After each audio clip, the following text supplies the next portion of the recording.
Recording's in progress.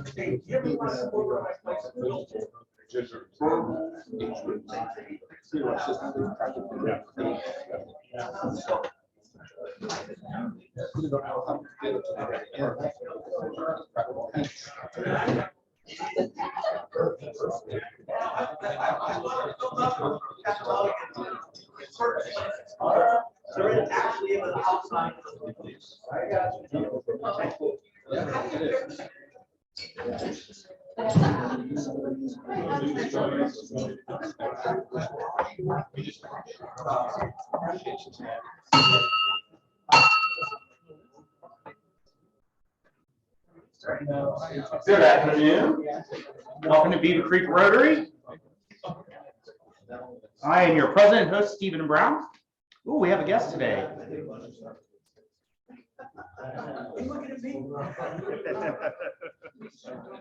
We'd like to thank our greeters, Denny Jarvie and Don Adams, Eric Marcus, our ticket master, Mike Zwick, Pete Bales, and Mark Weinstein for our great programs, Jim Gundel and Alex O'Hare for the website and YouTube, and Pete Landrum, who's not here, our Zoom guy.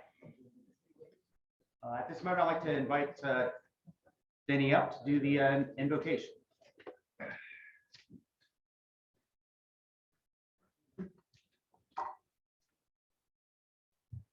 Good afternoon. Would you join me in prayer?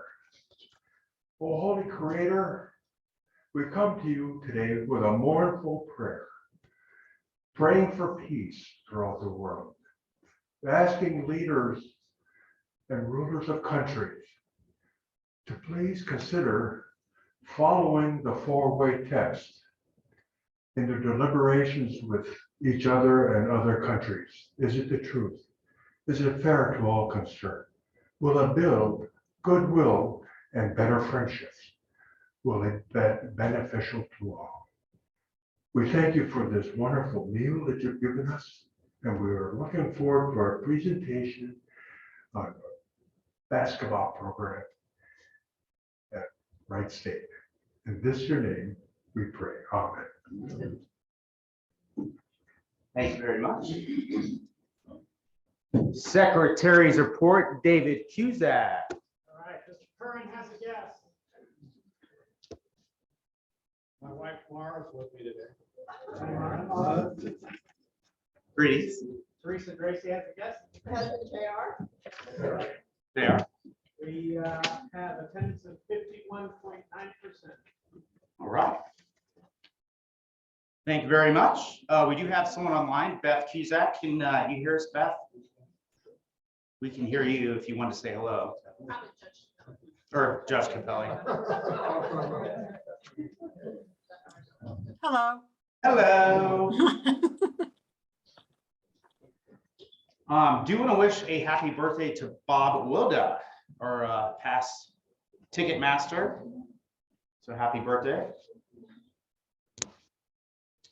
Sergeant at Arms, Don Adams.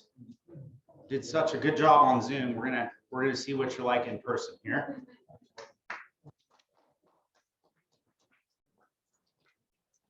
Standing ovation, nice.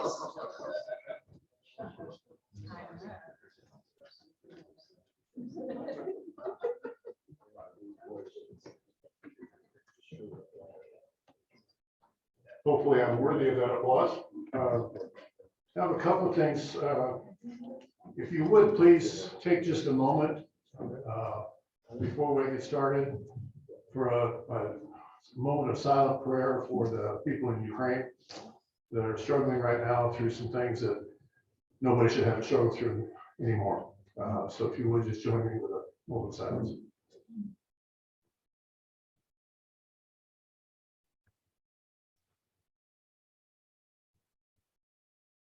Thank you.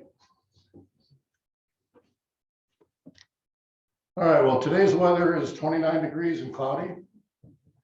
And tonight's weather is going to be 26 degrees and dark.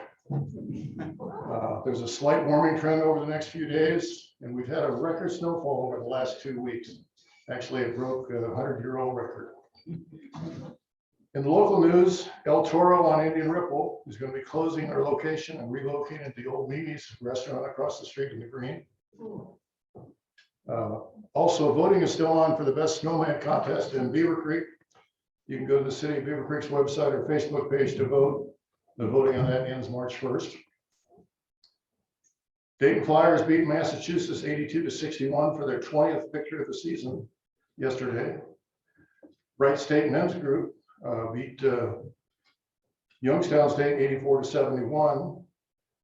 And the Wright State women's basketball team defeated Detroit 71-67. Congratulations. Also this weekend, the Beavercreek Senior Center is holding its annual Day of Caring 365 breakfast. It's a drive-through. It costs $6 for adults, $4 for seniors.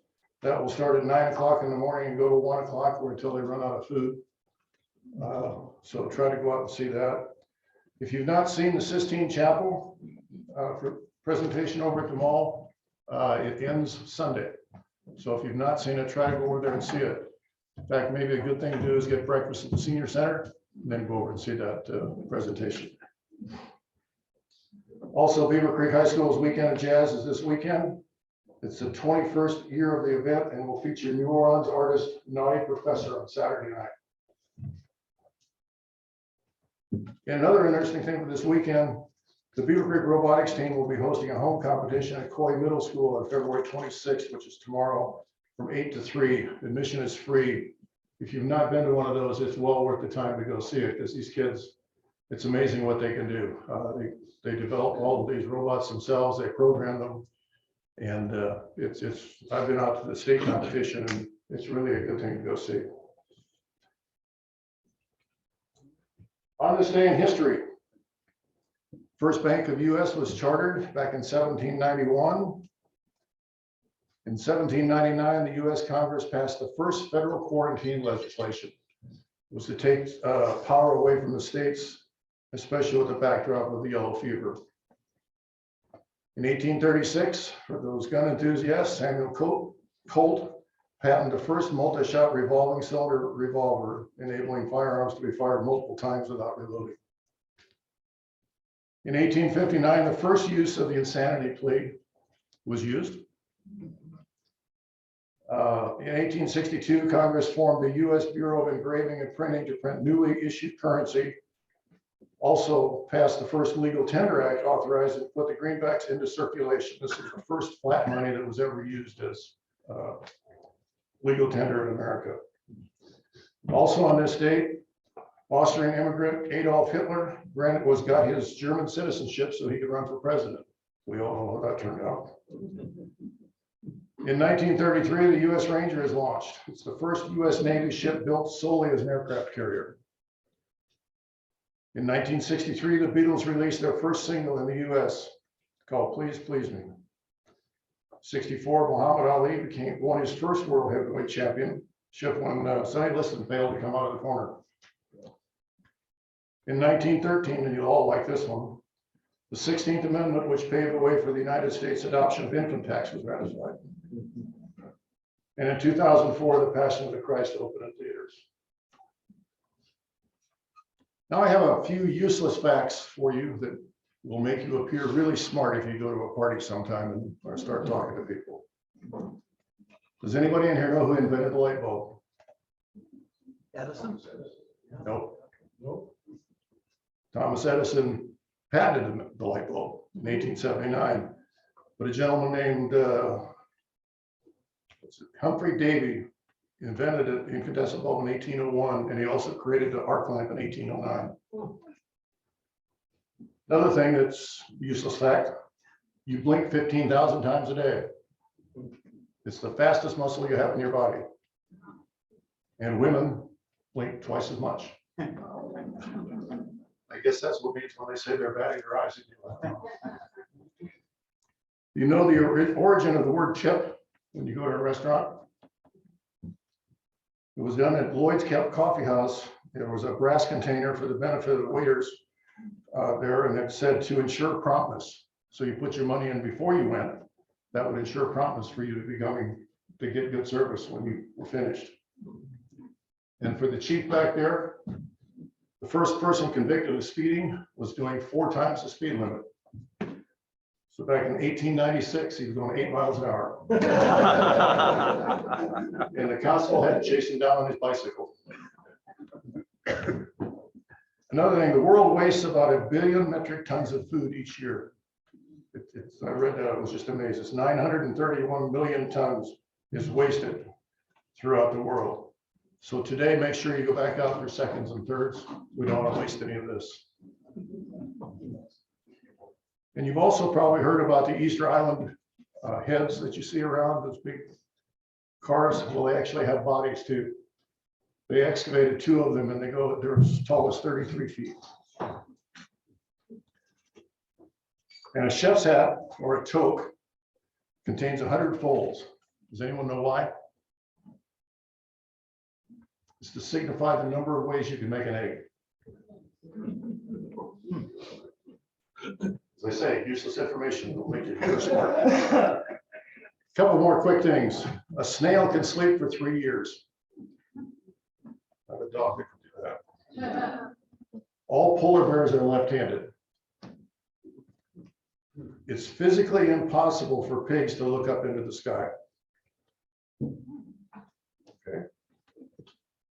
Coca-Cola was originally green because of the fresh cocoa leaves. Can you imagine drinking green Coca-Cola?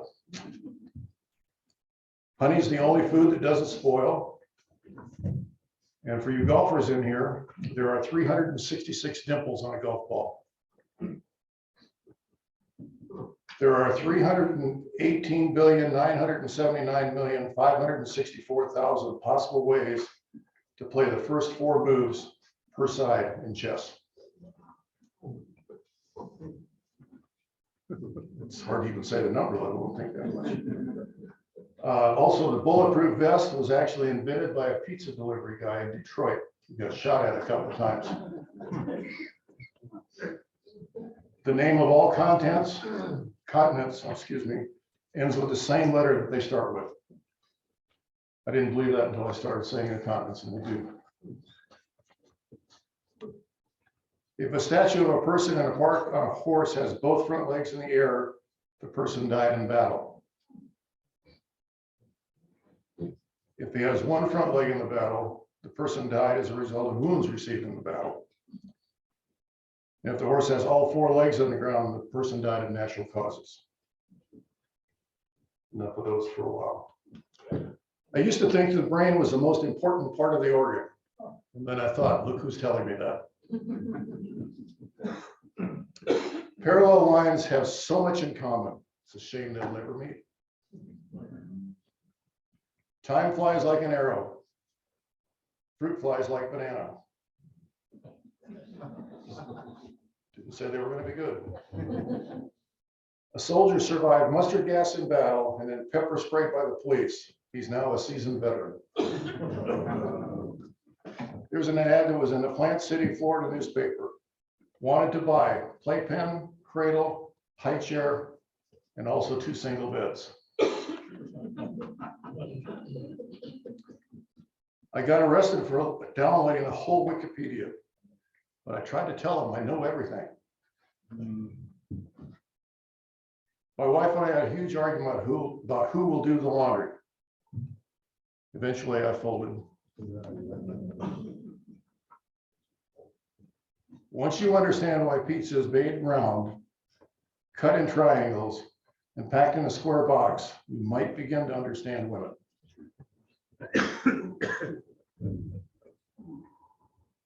I was speaking with a friend of mine this morning and told him, I'm still tired from all the CrossFit this morning. He said, it's not pronounced CrossFit, it's called croissants. You had 4 of them. To the man who in the wheelchair who stole my camouflage jacket, you can hide, but you can't run. Why do seagulls fly over the ocean? Because if they flew over the bay, they'd be bagels. I made some fish tacos the other day, but they just ignored them and swam away. There's a teacher who says, Missouri is a show me state. Florida is a sunshine state. Does anyone know the motto of Washington, D.C.? Said, no one? Does anyone want to venture a guess? One little boy stands up. Is it the plausibility deniability state? Plausible deniability state? To whoever stole my Microsoft Office, I will find you. You have my word. And this is for Shannon. Hired a handyman, gave him a list. When I got back, he only did 1, 3 of 5. Turns out he only does odd jobs. If a woman says she'll be ready in 15 minutes, there's no need to remind her every 30 minutes. As I was getting into bed, she told me, "You're drunk." How do you know that? I asked. Because you live next door.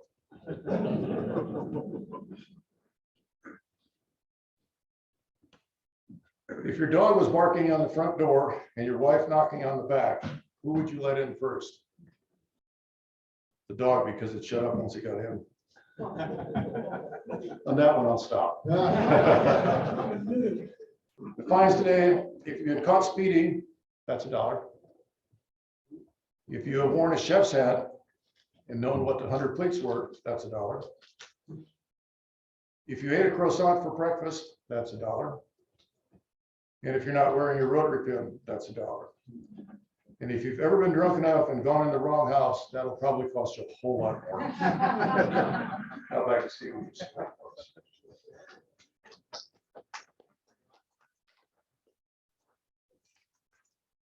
All righty here. Let's move to Happy Bucks. Who's happy today? I have one. So my daughter Madison, some of you know, she did the Rotary Youth Exchange Program a few years back. She graduated from basic military training at Lackland. She joined the Fire International Guard last week. All right, congratulations. Ed and I went to the Air Force Museum and they have a special exhibit, Leonardo da Vinci's machines.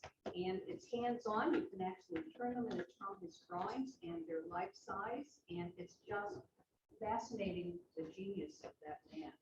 And it also is just fun that we're getting these wonderful exhibits in our area. So if you have a chance, it's free. Go see it. And you get a good walk-in because it's at the very back of the museum. Thank you. Mr. Is that Rick? Yeah. I have two. I have one because I'm on crutches and I'm finally starting to walk after 6 months. The second dollar is so that I don't do something stupid in the next month or so and be back on crutches.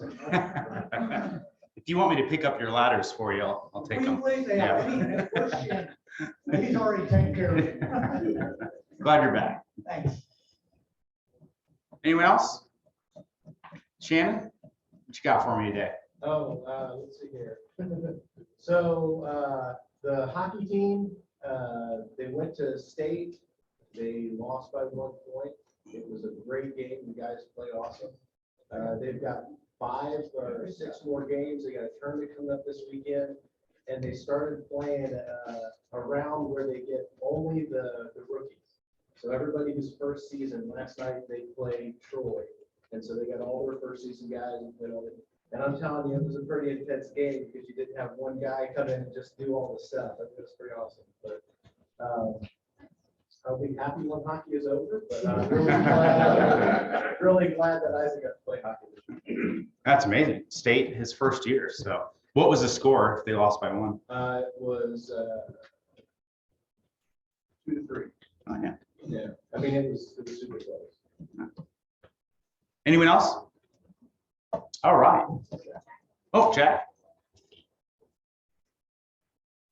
I have to admit, I'm an old guy, but I object to the statement that this was the worst snow in 100 years. I was in Cleveland in Thanksgiving of 1950, and we got 30 inches of snow overnight. Wow. Was that your last time in Cleveland?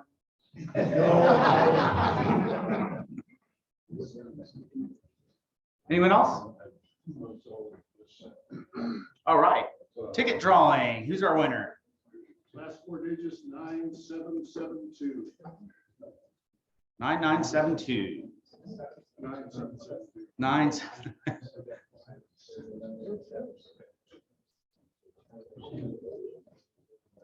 Pot grows, I guess. What might be mine?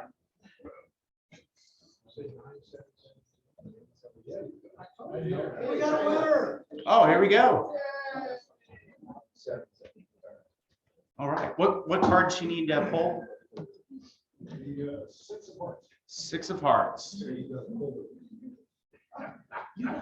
You don't have to share.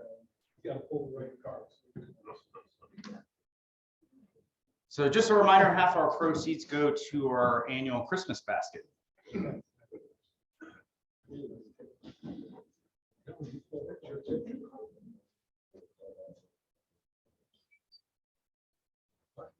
All right, pop grows. All right, we do have a few announcements. A reminder, we do have a board meeting after the meeting today. We'll be right in here.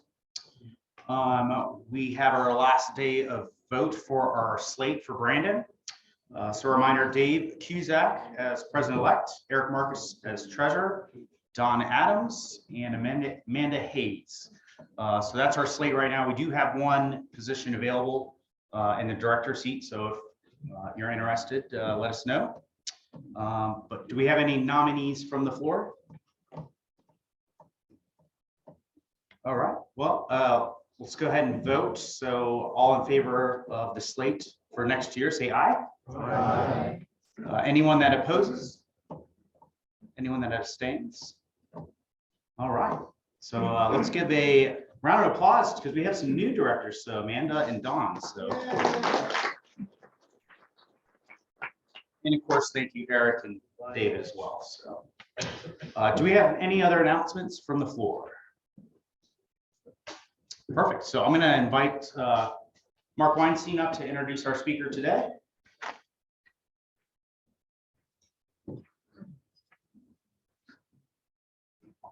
Thanks, Stephen. So the role of any assistant basketball coach in the country is to do whatever duties the head coach tells him or her to do. And that's why Megan's here, because Megan is filling in for head coach Kerry Hoffman, who is in practice right now. So I want to thank Megan for the last minute acceptance. So Megan Lusinger joined Wright State's women's basketball program last June after 3 years of being a head coach at Evangel College in Missouri. And she had very successful teams. There were 2 of her teams won 19 and 20 wins in the first 2 seasons.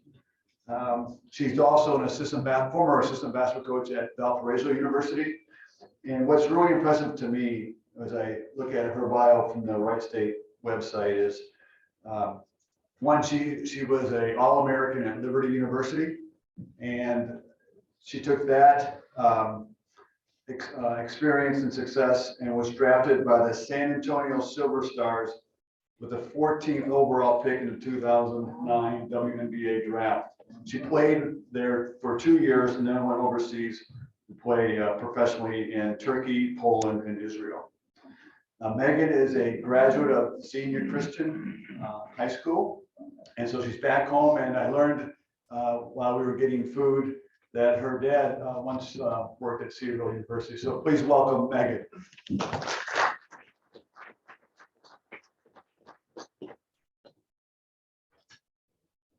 Thank you so much for having me. And as Mark said, this was kind of last minute. So my plan is to just kind of share my story with you all of how I ended up here at Wright State, and then also share a little bit about our program currently at Wright State. So I grew up not too far away in Xenia, Ohio. And so I was there for about 9 years and enjoyed my time in Xenia, went to a small Christian school, Xenia Nazarene for a few years, homeschooled some, and then like Mark said, graduated from Xenia Christian, now Legacy Christian.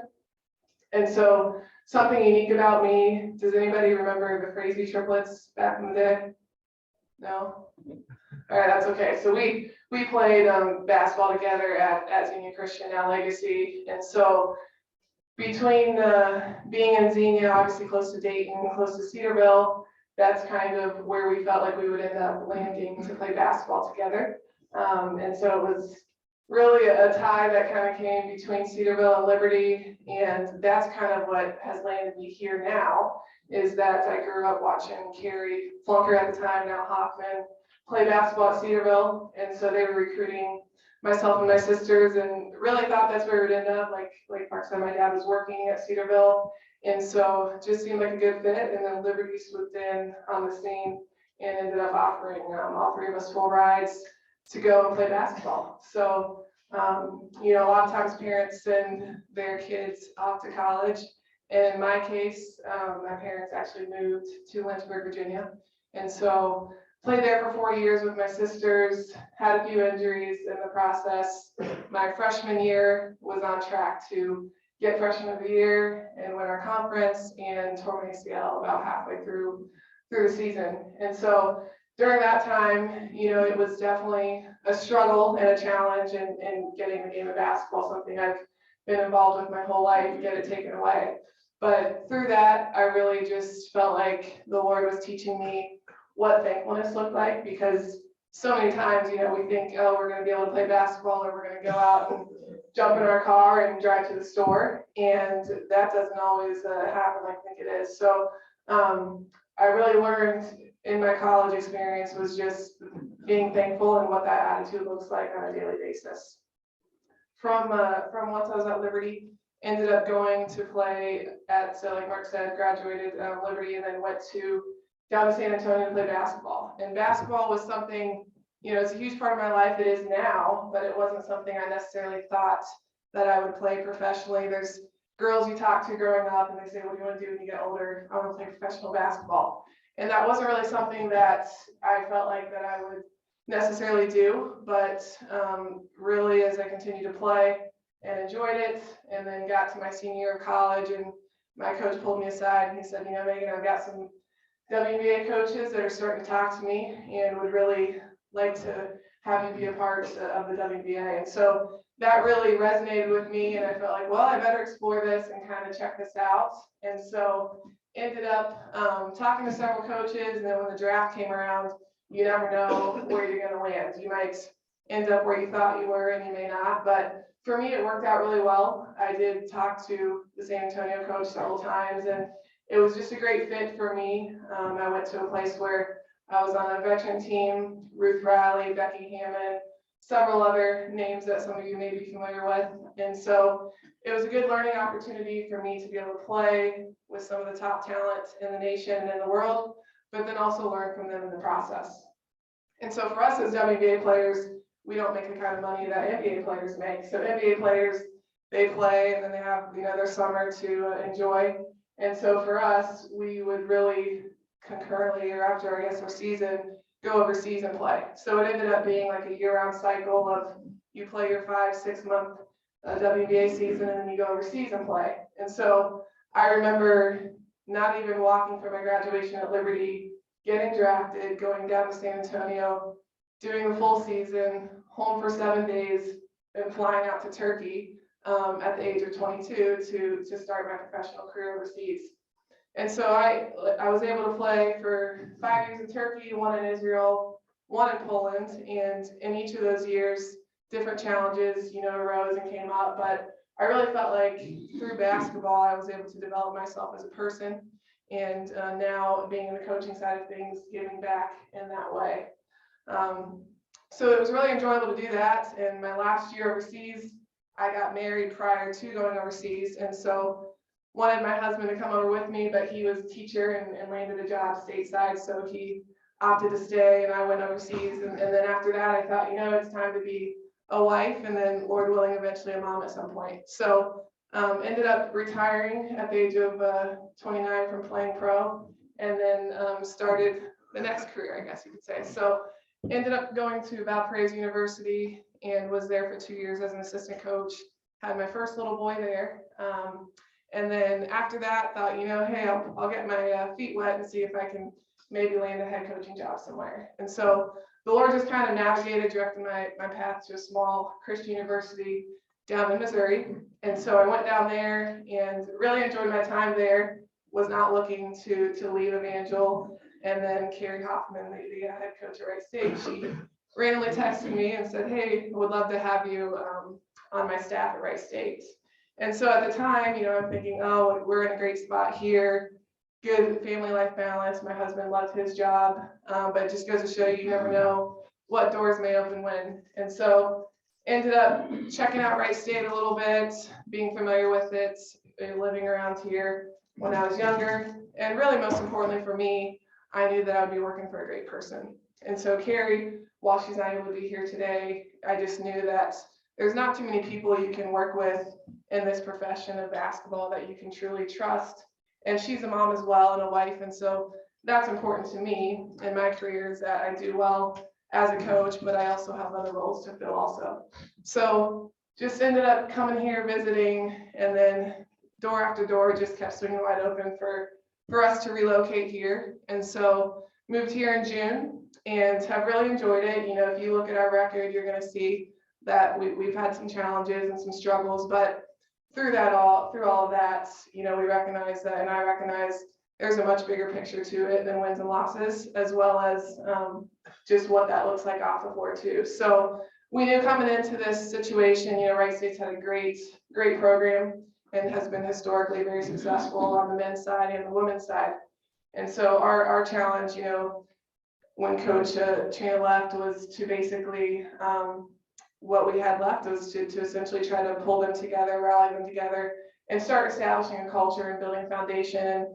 And so that's really what we've been focusing on. And, COVID gave us quite a bit of problems in the month of December. We had 5 different quarantines that we had to enter into, which was not ideal as a coach or as a player. But the girls persevered through it, and we did, and we thankfully come out on the other side.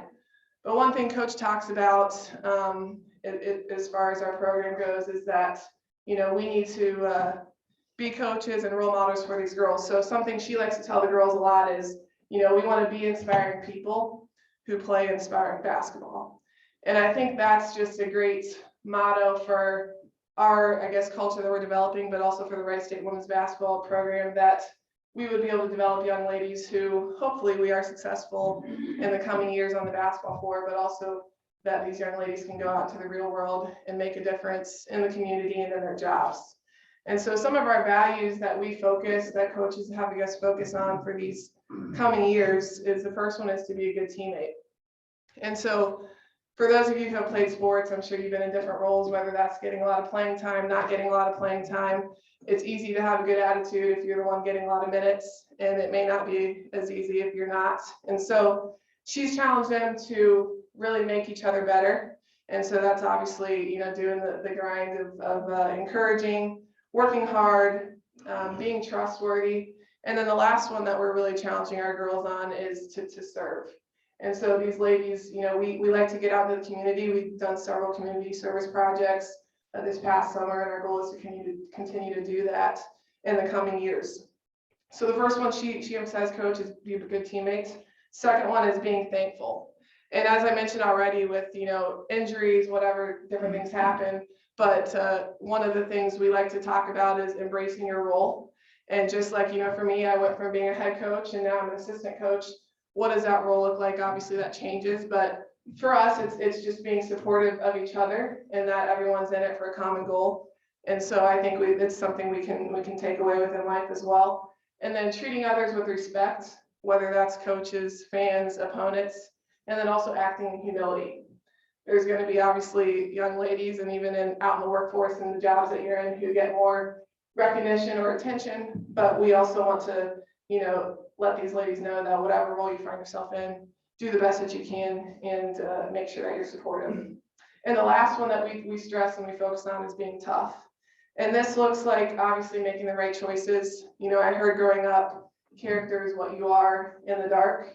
And I think so many times that it's easy to do the right thing when someone's looking, but what are we doing when maybe we don't have the spotlight on us?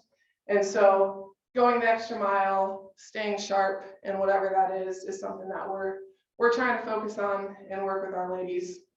And so it's been a year, like I said, of challenges, of just a lot of ups and downs, highs and lows. But our focal point is to be relational with young ladies, get to know them, and really hopefully make a difference and impact their lives. We have 5 commits so far for this coming season. And so we're excited. We're drawing a lot of local talent to our program and looking forward to adding them into our fold. And so we have Taylor Johnson from Brush High School, which I don't know if anybody knows where Brush High School is. Lauren Scott from Worthington High School, Bella Casoni from Waynesville High School, and then Micaiah Miller from Reynoldsburg and Macy Taylor from Troy. So we'll see what this summer holds for us. We do graduate a few girls, and we've had some injuries and other things, obviously, as anybody does with the team. And so the challenge of that, obviously, is to continue to build that camaraderie and that sportsmanship and the cohesiveness as a unit. So looking forward to it, and that's kind of a roundabout way of how I got here and how things are going on with our program currently. Does anybody have any questions for me? Yes. I saw your double overtime win last night. It was pretty exciting. Double overtime? We didn't go into overtime. Oh. No, it's okay. Yeah. But it was a close game. We actually blew the lead out quite a bit, and then they came back, and so ended up winning by a few points down the stretch. Anybody else have anything? Yeah. Can you expand on your living and playing in Turkey? Sure. Yeah, so I played the most in Turkey, 5 seasons, and Turkey's a pretty big country. It's Istanbul is probably the main city that people have heard about, and that's the only city actually in the world that spans 2 continents. So it's in Europe as well as Asia. So one year I was on the European side, the other year I was on the Asian side, and it's probably a city of about 20 million people. And so they really can't even fully assess how many people are there. But just to give you an idea, if you jump on the metro system, whether that's, they actually have one that crosses under the water, but it takes you probably about 3 or 4 hours to get from one side of the city all the way to the other side if you're trying to cross it. So I heard it was big. My first year I didn't play in Istanbul. I played in Ankara, the capital city. And so that kind of gave me a taste of city life at that point. But then when I got to Istanbul, it was a whole nother level. So we really, as foreigners, we didn't even try to brave getting a car and driving around in that big of a city. We would just take the metro or have someone on our team pick us up. Yeah, so that's super fascinating that you played in other countries. One of my friends actually went to Beavercreek, Rotary, and he still plays in Japan. Sure. But out of curiosity, so what was the biggest, I guess, realization or shock playing in another country? And B, how many other players on your team were also not from there? Yeah, that's good questions. So for I think me, the biggest shock was probably being away from family and friends, and technology has continued to improve, and it did as I was overseas. So FaceTime really wasn't a thing then, but Skype was what I would dial into and get on and talk to my family and friends. And then just trying to find local people to even connect with, whether that was through even sometimes finding international churches, was something that I really enjoyed doing. And then every team, countries were a little bit different, but we would have 2 Americans on the team and then usually 2 European players. So those girls were coming or ladies were coming from other countries. And then the rest would be nationals as far as within that country. And some of the seasons I played, you have, of course, your league within your country, but then you also have a league that spans throughout Europe, Euro Cup or Euro League. And so a couple years I was on teams where we would actually travel throughout Europe midweek. Either the team was coming to us or we were going there. So I went all over Spain, France, Italy, Hungary, Russia, you name it, and flew to all these different places. And I kind of joke around with people, I'd love to be a tourist at some point overseas, because it was basically fly in, get to your hotel, play the game, fly back out. But still had a few weekends in there that I could go and enjoy some actually leisure time as well. Was it tough meeting before with your teammates from the other countries? You know, honestly, it never was really too much. I never was on successive teams. Like it was always a different team each year. So that was challenging because you're, flying over and having somebody pick you up, you have no idea who's doing that, and just having to establish those relationships again. But I was blessed to always have really good teammates, whether they were the Americans that were over there or the European girls, and obviously the girls that were there in that country. So thankfully, no issues on my end, but I did have teammates or friends, that I played with or against who would tell me some not so good stories in that regard. But thankfully, I got plugged into some good teams. How do you guys use the transfer portal in terms of recruiting or something? Sure. Yeah, we'll definitely be doing that when the transfer portal, I mean, it's active all year long, but when season's finished, so probably next week is when it's really going to start getting pretty active with girls looking to transfer other places. And so we're already kind of dividing and conquering. You've got grad transfers who maybe have 1 year left. And so those are nice if you're kind of having some room for a season, and then you need to make rooms for 23s and 24s coming in. But then we will also be looking to take girls who have multiple years left. So it'll be a balance. We have, 5 freshmen coming in, which is a lot in a class. And so we want to get some girls who do have some experience at the college level who can also bring some experience, even if it's from another school. You made reference to your team's record right now. What, as assistant coach, what do you work with them the most on to help them improve that? Yeah, so the way we kind of do it is every assistant kind of has different roles within, obviously, our program. For me, I work with the post players. And so that's kind of my role of, okay, who are we bringing in? What do we need to develop here? And then we have obviously the guards and wing players. But then within that, outside of that, it's also just practice planning, developing that. We work cohesive as a unit in that of what we need to work on daily. And that might change based on opponent who we're playing. Of course, with scouts, we do scout preparation as well. So that's watching a lot of film of who we're going to be playing, as well as just coming up with a paper form for the girls to be able to look at. So that's what they're doing actually right now, is working on our opponent that we're going to be playing tomorrow. And then recruiting is a big thing too. So, yes. So besides coaching, I'm sure that you're mentoring, you're guiding, you're academic, you're doing a lot of stuff. Sure. What are the biggest challenges with the young women coming up today for you? Yeah, I think for me, why I got into coaching after having played is to be able to give back in that regard. And because, basketball is such a small window. I was able to play professionally, but that window still shut at some point. So making sure that these ladies can go out and make a difference in the world. And so, yeah, it's exactly that. Coach is huge on relationship building. So all of our office doors are always open for them to be able to come in. I am also the academic kind of liaison. So I make sure that some girls need more attention than others in that area. So making sure that they, go to class, get their work done when they need to.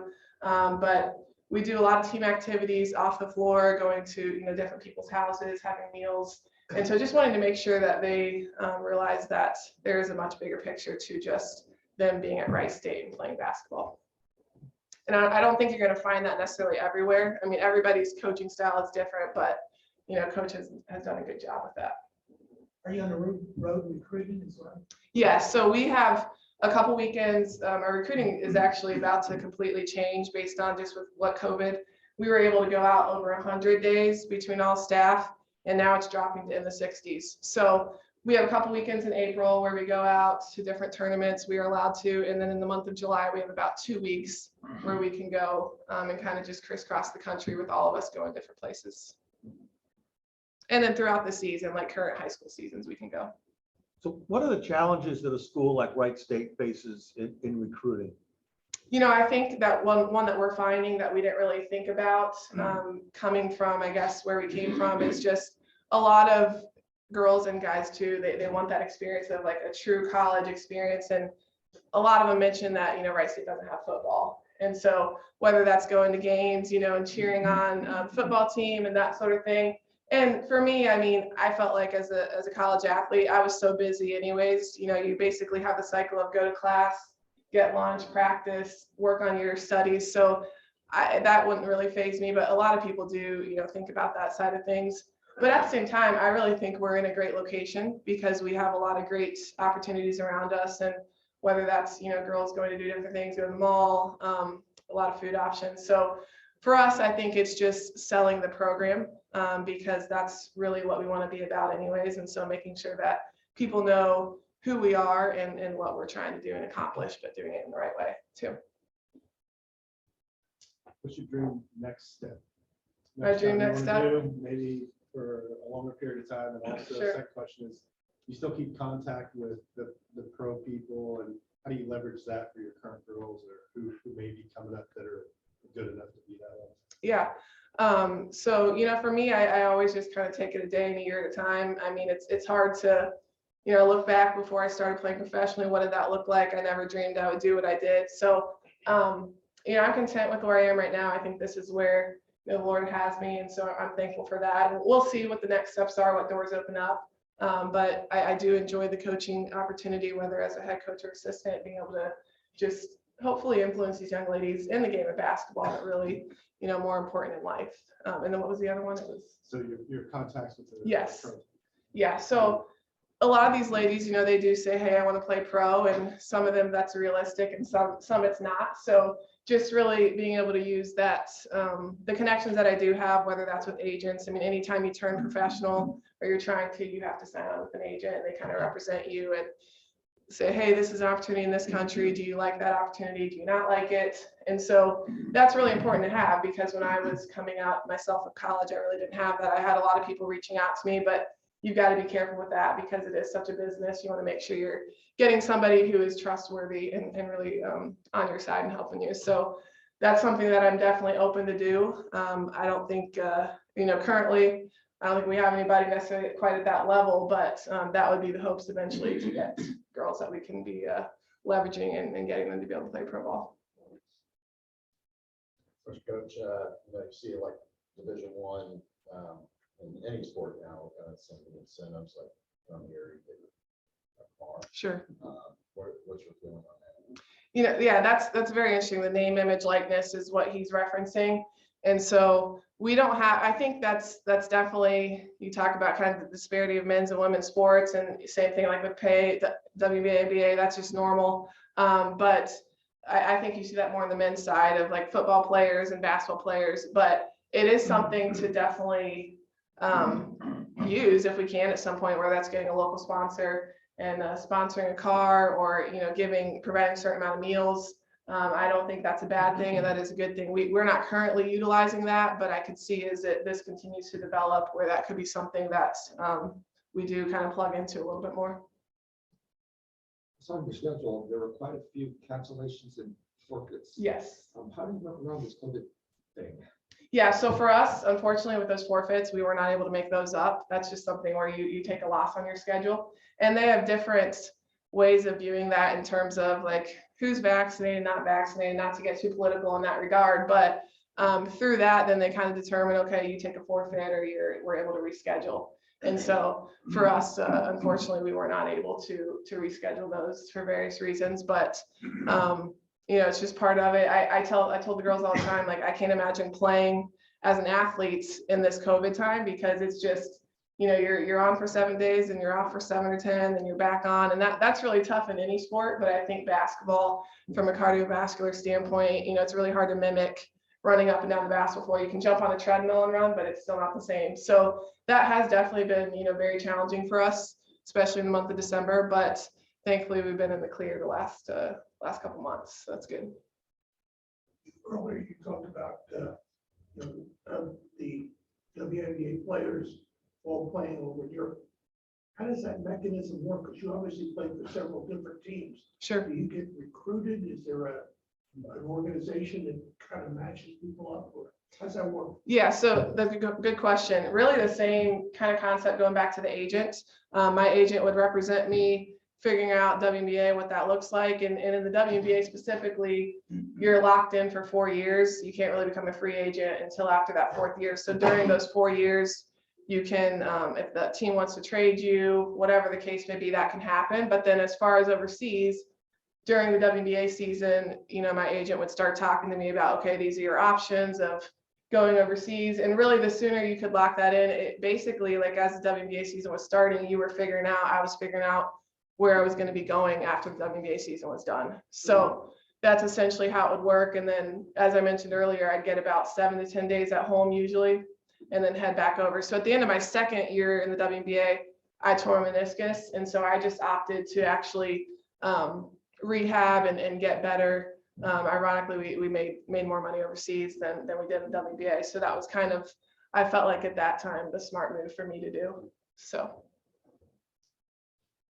you're doing a great job and a great presentation. So tell me, how many minutes do you have to prepare for this as a pitch hitter? Oh, I didn't really prepare too much. I just When did you find out you're going to be here today? yesterday. Yeah. That's plenty of prep time. I think curiosity, obviously it's the same program, Wright State men's basketball or Sure. women's. Do you guys work with the men's coach or, the assistant coaches? Do you guys talk at all as far as, related to basketball and your guys' season and everything? Yeah, I mean, the men's coaching staff is great. Like our rapport with them is awesome. It's hard sometimes when you're in the busyness of season. They usually practice in the morning. We have different scheduled time slots that we're going. So usually it's in passing in the hallway, or between practices, we'll get to chat with them some, but having different schedules, it's like you see them, they're leaving to go to a game, we're practicing, or vice versa. So it's kind of nice this week, last night, and then tomorrow we're doing double headers. So it's nice, you get to kind of see the men going on the floor as we're going off the floor, which doesn't happen too much at the Division I level. You see that a lot Division II and NAIA. So it's nice to be able to see them and support them, and they support us a little bit. So far, you've mentioned one ACL, a meniscus just did. Mhm. If you had to count them up, how many things have you? Yeah, so thankfully all my recoveries were really good, but tore my ACL, meniscus on the same knee, and then I had a really freak elbow injury in Poland, which is not typical, but went to grab a ball and a girl was grabbing it too and yanked my arm in the wrong direction. So I partially tore the UCL, the ligament that pitchers will tear, and then through that ended up breaking off a small piece of bone in that joint line. So my complaint was and it was my shooting arm, so I could extend out and then it'd lock and then extend out, lock, and then sometimes I could go, but it was that little piece of bone got stuck in there. So I had to come back to the States and get surgery. And then I broke my foot overseas as well. So I'm still walking though, so we're good. So my husband and I coached 4th and 5th grade. Oh, nice. Last year. Do you have any advice for us on a development? Sure. Whether it is fundamental skill or character that you see the pattern of girls lacking that we could focus on? Well, I think, for me, when I came back from overseas and then I went to Valparaiso and started coaching at the college level, I was surprised that I feel like the focus now in AAU has exploded summer basketball more than when I was playing, but I think a lot of people are so focused on how many games can we get in rather than just focusing on the fundamentals, whether that's dribbling a basketball in the basement, getting shots up in the driveway. And so even for me, I remember my dad coached me a lot growing up and my siblings, and it was, hey, get some, certain amount of dribbles down the basement. And then we had a little hoop out front that he kind of jimmy rigged and made himself. And so we would do sets of 25, just get shots up. Did you make 22 out of 25 or did you make 24? But that was those kind of little challenging things I think are great. And then work ethic. I think that's something that is lacking in a lot of the people I'm seeing, ladies and that I'm coaching now. And so just the importance of the daily grind and not cutting corners, I think is really something that we all need to, remember and instill in the younger ones as they continue to grow and develop. So very inspirational that, obviously you had to have some determination to, to actually master basketball and to do it professionally and now as a career. Out of curiosity, what do you think you'd be doing if you decided not to be coaching? That's a good question. My undergrad, I did kind of kinesiology, more of the science route. All my siblings are in the medical field but me, so I'm kind of the black sheep. I joke around if I ever went back to school, it'd probably be to do something in the medical field. I don't foresee that ever happening, but also kind of the track of teaching, I think that would be great too, to still be able to impact kids' lives and hopefully develop them. So we'll see what the Lord has in store. I'm kind of open to whatever, but feel like He has me here right now for this time, for this season. So we'll see what happens. But I would say probably something in the teaching category or along those lines. Anybody else?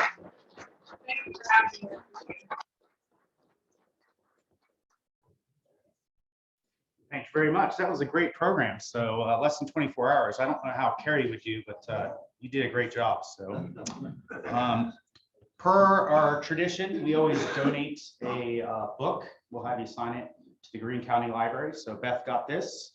It's called The Big Book of Experiments. So it's about chemistry. So she must have knew that you wanted to do that. So anything else for the good of the club? Yep. Reminder, Eric wants everyone to know we have a board meeting today. All right, let's stand for the pledge.